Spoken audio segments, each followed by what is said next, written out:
if you use adrenaline to get things done on a daily basis, if you thrive in chaos, I guarantee you know deep down there's a version of you that's actually relaxed and gets more done than what you're getting done right now using that fuel source. And let's talk about exactly how to access that version of you.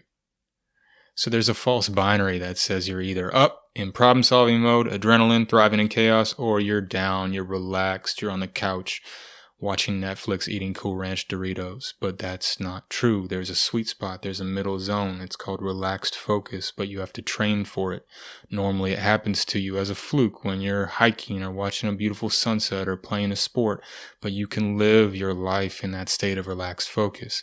You have to train your nervous system for that. It doesn't believe you. It needs proof. You spent your whole life getting stuff done because you're going.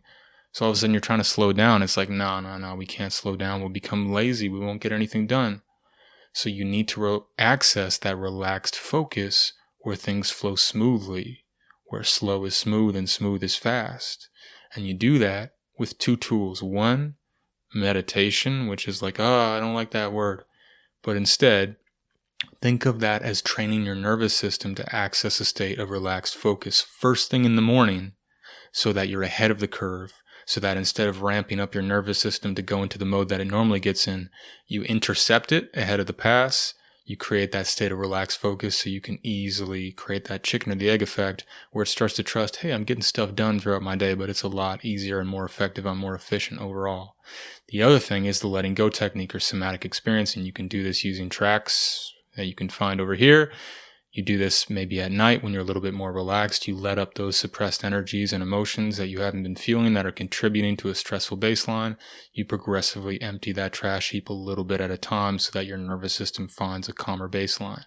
So those two things combined are going to create that relaxed focus reconditioning where you start to see and feel that proof that you can get more done. And then, I don't know, like what I said, you figure it out for yourself from there. Enjoy. Check out a course if you want to cut down your learning curve. Check out a playlist if it helps, and let me know if you have any questions.